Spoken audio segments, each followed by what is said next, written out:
everybody, it's Friday morning. I've got a little bit of floristry to do, not much. My season doesn't really get going until April, but I have regular clients that I keep looking after through the winter. And for those, I order in British grown flowers from my colleagues around the country who have a year-long season. And I thought, while I do some floristry, did you get a great big gulp of coffee there? I hadn't thought about that. Maybe put the coffee away. While I do my floristry, I thought I'd talk to you a bit more about why I've taken my YouTube club that used to be here on the YouTube over to Substack. And I'm hoping to encourage people to come and join me over there, because I think it's such a great place for a club like mine. So what Substack is to somebody like me, it's as though I've set up my own app. And I don't have the budget or the staff to manage a full app. And I'm also very much interested in encouraging more people to come and find me. So I find it much easier to use a system which has been set up for me by somebody else. And so over the years, I've done a lot of floristry, a lot of social media, and I've moved my social media around to follow where I think serves my business best. So I have gone to, I started off on the old Twitter rather than the new X, which I loved. And I found a great community there. I just loved it. I'm sure that one of the reasons I'm still a flower farmer is I found the support and encouragement that I really valued on early days Twitter. I met, press, I met collaborators, I met people like Benjamin Ranyard of Higgledy Garden, who I still work with 15 years down the line, Jo Thompson, who was one of the people who persuaded me over to Substack. I originally met her on Twitter, and we made firm friends, and we've worked together over the years. So Twitter was brilliant for that, but evidently things have happened, and it's not the same place as it was. So at first, I was dragged kicking and screaming over to Instagram. And the reason I didn't want to go to Instagram was because I felt it was very kind of, breathy loveliness and a little bit boring. And I loved the actual chat, the to and fro, the wit of Twitter. And I felt that Instagram wouldn't give me that. But of course, as Twitter slowly began to go the way of all things, I gave in, and actually we've done very well on Instagram, so thank you very much, Instagram. Over the years, and I won't, I think, yet walk away from Instagram in a hurry, because it's a great kind of place to put a portfolio of work. It's somewhere I can send potential customers, wedding customers, or it's mostly, for me, I use it mostly for weddings and workshop sales. And I can send people over there so they can see what I'm doing, see how it works. So I'm still, of course, I'm still using the old Instagram. I was never a big fan of Facebook because I always found the app, the site very clunky. I still do. It was never very reactive. I never had that kind of chat feeling that I got originally from Twitter, and then eventually did come over to the old Instagram, which I really enjoy, that chat. So I've never really kind of paid too much attention to Facebook, although of course I do post there. As a small business owner, there's a limit to how much you can do, unless you've got a huge team of people running your social media or marketing department. And I haven't. I've got me and my colleague Nicola, who I met on Twitter years and years ago when she was still working for the NHS, and when she left her job in the NHS because she really was enjoying her social media and she thought that she could set up a business which helped people like me So this was probably 12 years ago, Nick, you'll know. Nick and I started working together, she on a freelance basis, and we're still working together now. Anyway, so Instagram, good, Facebook, boring, Twitter, sadly, gone the way of all things. During COVID, our business changed a bit, as happened, I'm sure, for a lot of people. And we decided to give up sending our bouquets by post. COVID was obviously a terrible, terrible thing, but for small businesses like mine, who are kind of used to pivoting, we're used to being quite light on our feet. We don't have massive, heavy overheads. We keep ourselves quite light.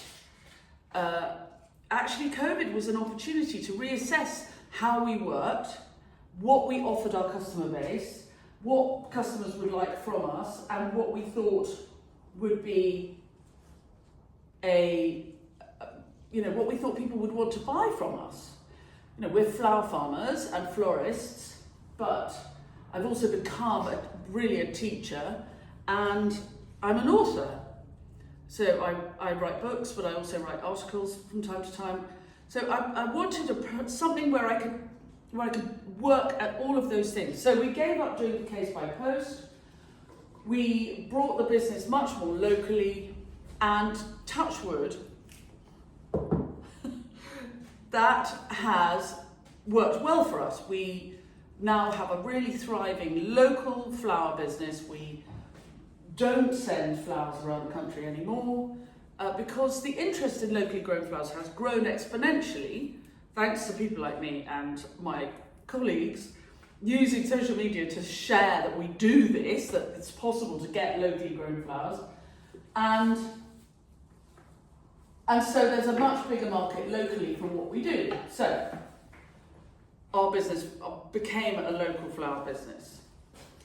And I found that I had a bit more time.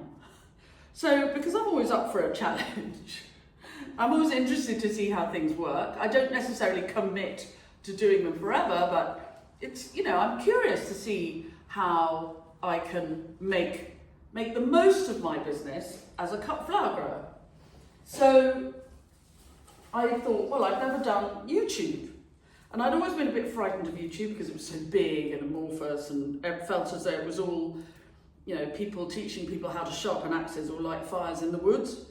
And while my husband loves a sharp axe, it's not so much my line. So I thought, well, I'll have a go. And my colleague and neighbour, Charles Dowding, was really having a lot of fun over on YouTube. So I thought, well, I'll have a look and see what's going on there. And it's been fantastic for us. It's been really, really great. I've built a whole new, different kind of community, and I have found a load more people who are interested in what we do. It's been really, and some of my old friends and colleagues from even far back in the Twitter days have come over to YouTube as well. People like Snapdragon Jane, who has a lovely channel called Snapdragon Life. She's brilliant, I love her. Anyway, so we all came over to YouTube. And the thing that YouTube does is, after a while, if you have enough subscribers, you are allowed to start a club. And I was like, oh, okay. I'll start a club and see how that goes. It'll be fun. Anyway, we started the club and it really took off. We had, within a year or so, we had 350 odd members. And again, building a really great community of people who really got on very well with each other and were mutually supportive around the world. I'm a flower farmer, but I've only been flower farming for 15 years and I only grow in this corner of southeast Somerset.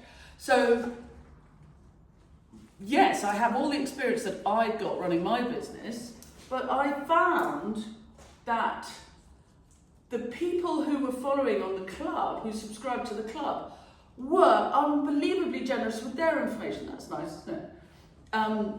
Were helpful and generous to their co-clubbers very, very supportive. You know, when somebody lost a piece of land, everybody was very kind and thoughtful. When somebody had to move house, you know, it's been a really friendly, kind place. Anyway, along comes, whoop,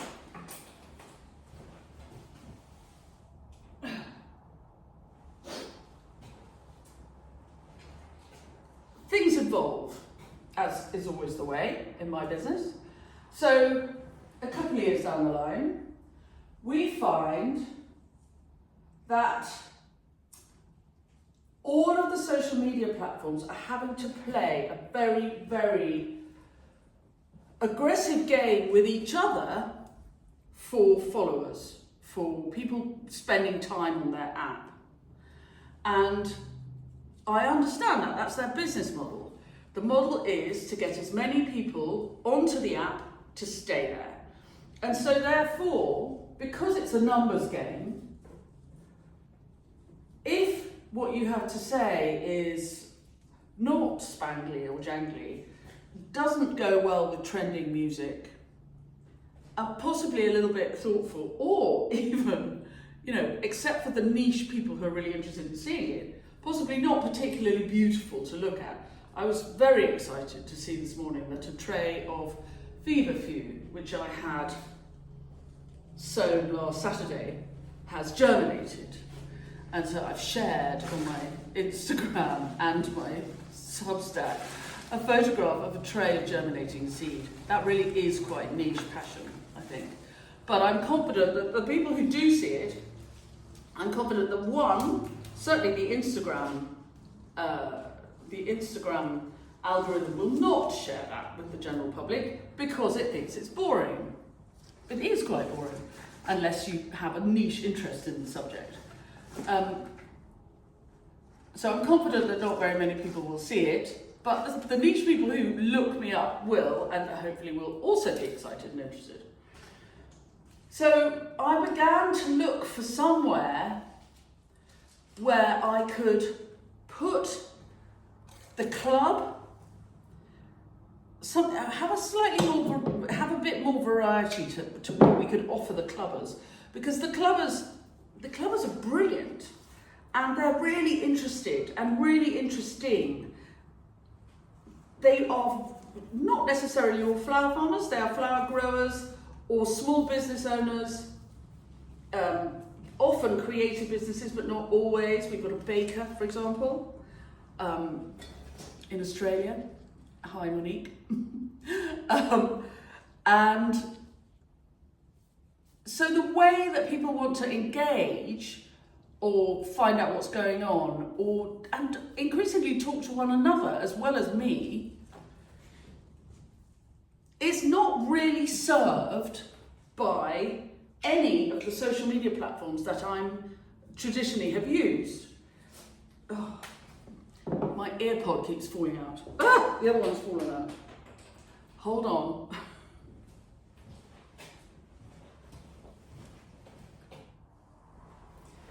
That's better. So I began to sort of actively look for somewhere where I could talk about what we are doing, share in more ways. You know, there are people who like to watch a film. There are people who like to just see a quick post about what's going on. The clubbers really like to talk to each other, even when I'm not there. They're really, you know, because it's a mutually supportive organisation. And so I was thinking, I felt as though I was fiddling around a bit,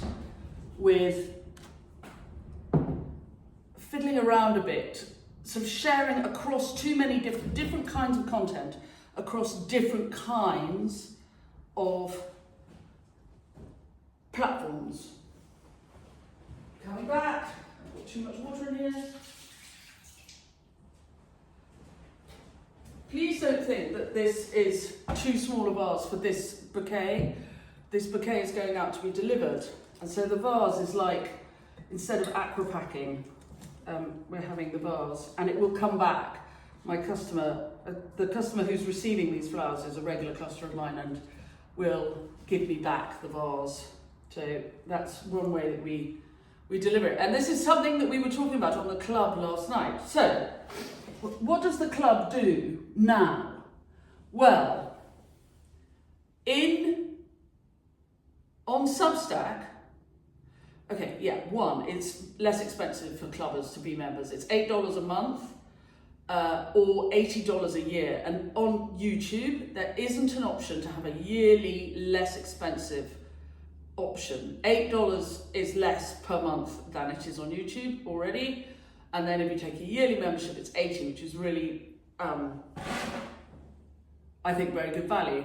Obviously, $80 this year, the beginning of 2025. Who knows what's going to happen next year? But for the moment, I think that's a fair price. The $80 in UK sterling makes about £63. I'm not sure, Nick will probably correct me, but something like that, which is less than the price of 2 of my online demos. So it's really, really valuable. And the reason I've done it like that, it's actually, what I'd really like is a lot of club members, and then I slowly take my demos and workshops onto the club. And the clubbers can just have all of that because it's less costly for me to administrate, and the customers will get better value for money. So if I can always think like that, that works really nicely. For the moment, we're not there yet, but that's on my agenda.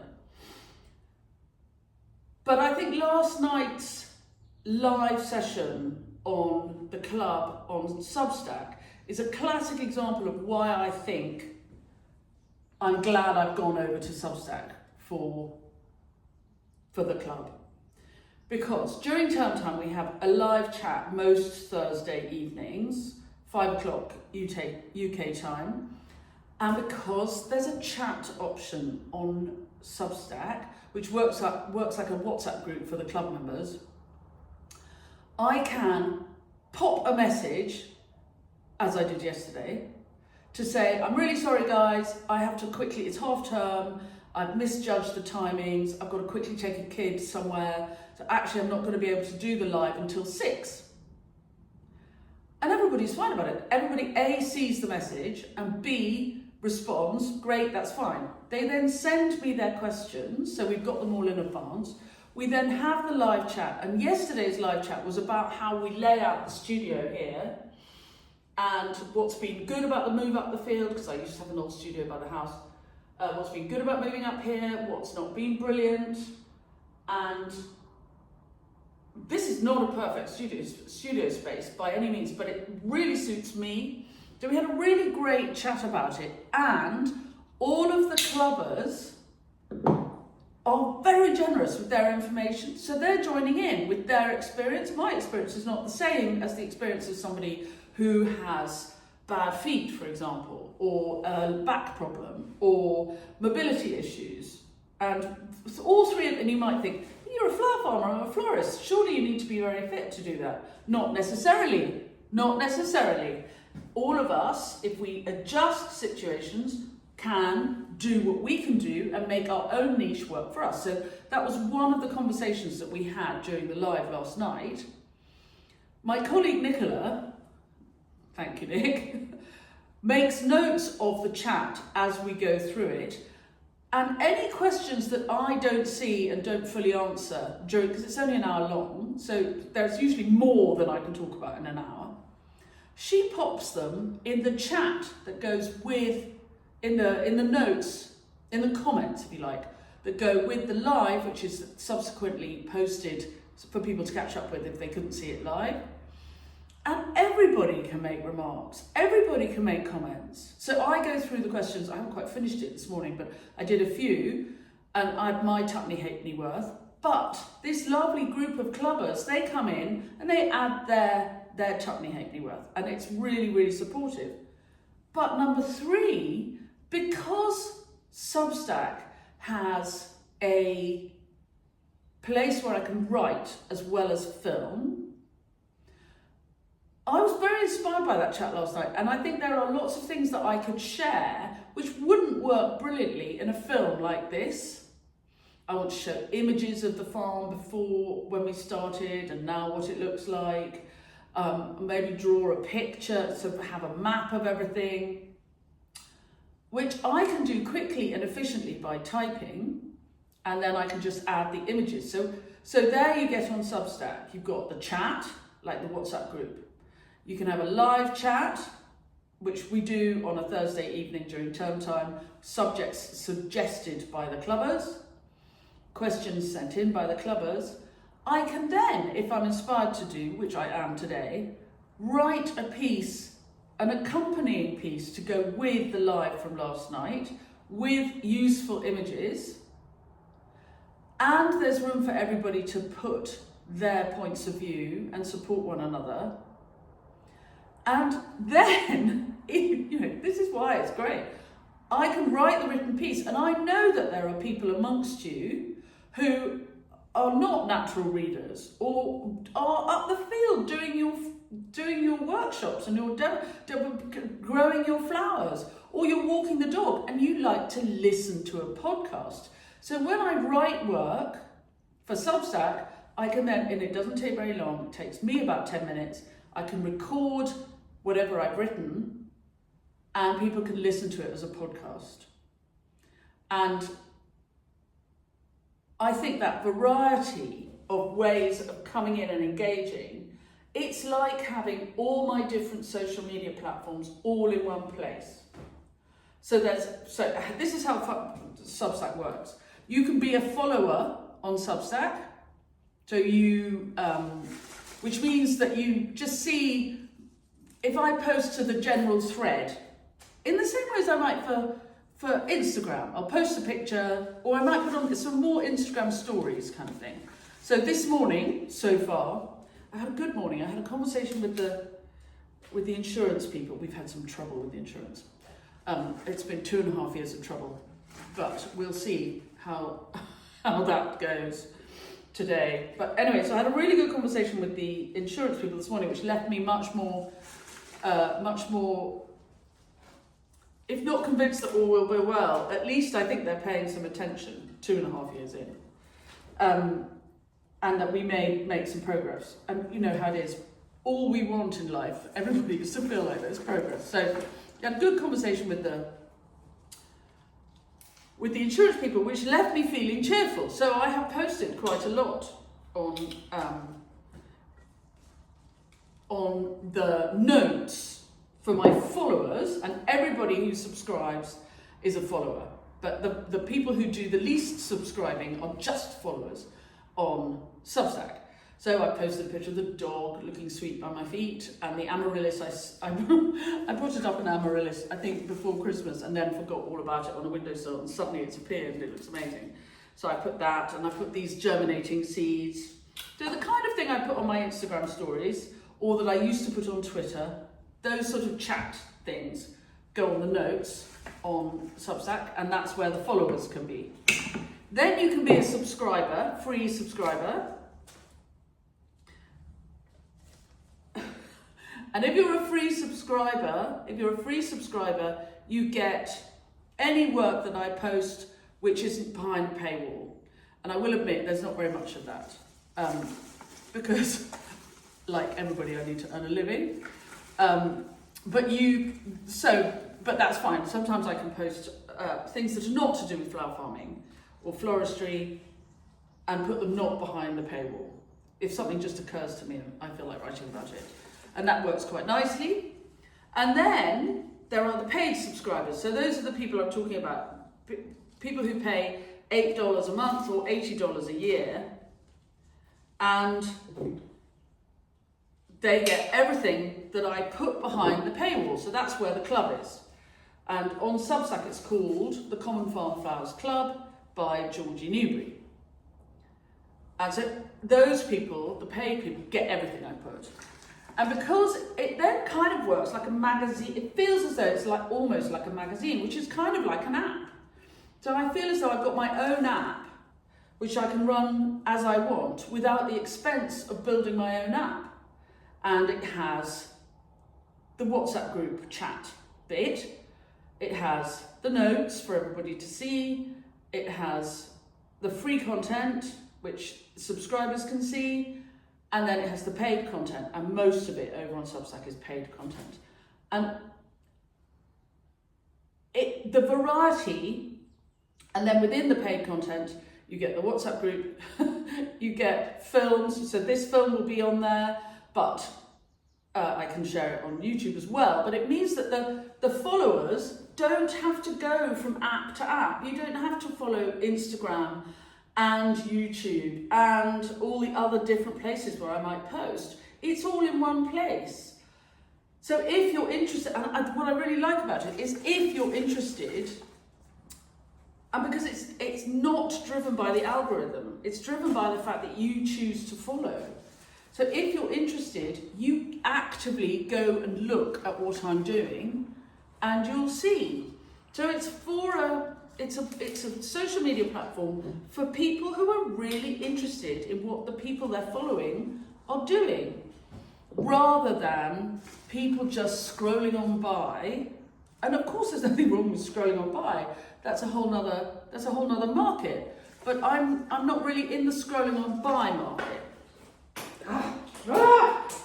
These blooming earpods.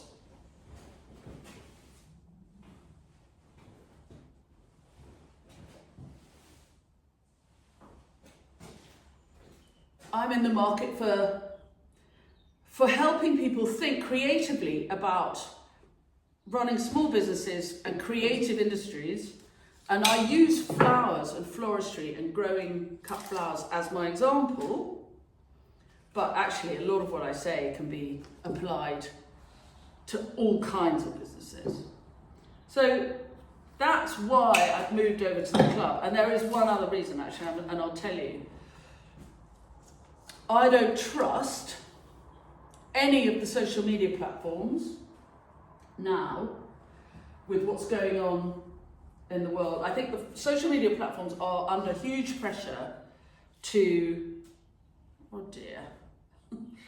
under huge pressure, as I said before, to get people to spend time on the apps. And of course I realise, I'm a very slow processor, but it takes me a long time to work this stuff out. Because the social media platforms, most of them, kind of change the dynamic all the time because they're driving everything by the algorithm, they're not at all interested in what I'm doing or what I've got to say. They are interested in whether I'm spangly and jangly. I'm not. As you can see, I'm a talking head with a lot of flowers. And I'm always going to be a talking head with a lot of flowers. That's my thing. So I don't really play the game. And so they don't show what I'm sharing to anybody. And if they're not showing what I'm sharing, I can't find any other way to keep my people who are engaged with the process unless I have a way of getting in touch with them directly. And that again is where Substack comes in, because it's a mailing list. It's run like a mailing list. So I used to use Klaviyo to run my mailing list, which was fine, but it was quite expensive. It was $400 a month. And we didn't really need something so sophisticated. The reason we used it, we moved over there, were on Substack. Oh no, I mean, beg your pardon. We had a MailChimp mailing list. And we moved over to Klaviyo because Klaviyo has a really good relationship with Shopify, and our website is a Shopify website. But it was really expensive. And the thing about having Substack is, if I can eventually move my club membership, move all of my demos and workshops and things into my club membership, then I don't need such a sophisticated website. And I certainly don't need to be spending $400 or $500 a month on a mailing list.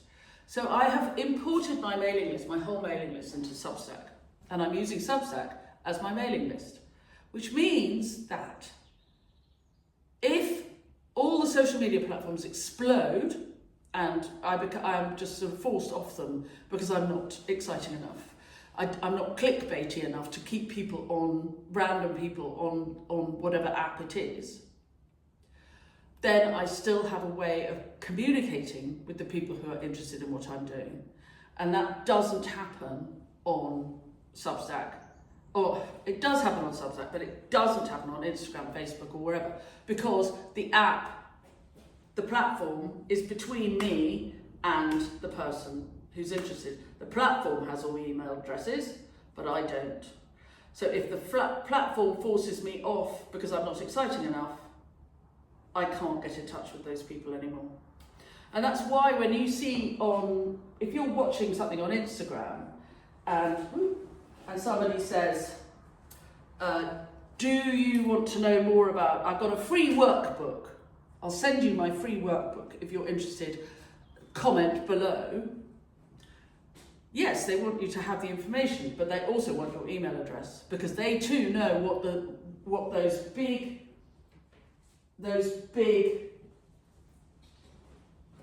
social media platforms are doing. They are hiding, making it difficult for small businesses like me and you to get in touch with their customers. They've broken the kind of the original deal, which was one could post and they would share.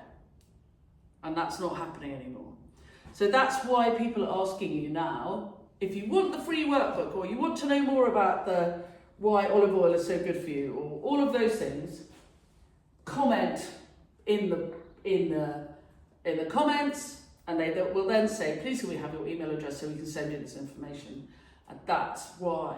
It's not because they're grasping or grabbing or being especially generous. It's because they know that their relationship with the people who are following them via, I hesitate to use the word, traditional social media platforms, but given that they've only been around for about 20 years, but still, they can't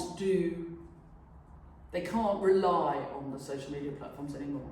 So that's why people like me are loving the fact that we can basically have an app of our own, that we can run like a magazine in a way that suits us on somewhere like Substack, because I don't then have to build an app, which is expensive. I quite like to build an app.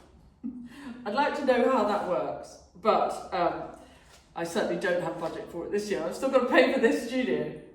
Anyway, there you have it. That is a little bit more about why I've moved to Substack, but also why you might be interested. If you have been a club member, or you'd like to be a club member again, or you're interested in the club, my club, not necessarily anybody else's club, and interested in why I've moved it over to Substack, I hope that this has been interesting and informative, and I'll just leave you with a reminder that it is less expensive on Substack, $8 a month.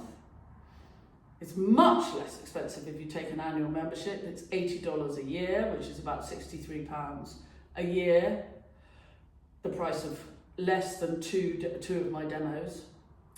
And you get live chats on topics suggested by the club members most Thursdays in term time, after which there is a discussion that carries on in the comments below the live when it's posted as a clip afterwards. You get your WhatsApp group in the chat, which is informative, supportive. People are really, it's great. I love to watch it, and I don't have to be there to help it work. People can just chat on the chat, and that works really nicely. And I get to post clips like this, but I can also write written work. So for example, I'm going to write a piece that will be a companion piece to the live chat we did last night, because I feel as though there's a lot to say, which I can then record as a podcast. So people can engage in any way that suits them. I'm a reader, so I like to read more than listen or watch. I find that's the best way for me to take in information. Lots of people like to watch, so they can watch. That's the clip, this clip will be there for them to watch. That's great. But people who don't like to read often also like to listen. And so to be able to put all the work as either filmed or written or as a podcast gives so much more versatility, which means that you club members get way more than you did when it was just the club on the YouTube, and then I was constantly sending you back and forth to Instagram. We're not doing that anymore. We put it all on the Substack. You're on one place, you don't have to schlep over popping in and out of apps. Anyway, I hope you found this interesting. I will put the links to joining the club in the blurb to this clip. And I better get on and finish these flowers. I've never had flowers taking so long, but I'm not very good at talking and doing floristry at the same time. You know, I'm normally a one thing at a time person. Anyway, enjoy your weekend, and I'll see you very soon. Bye.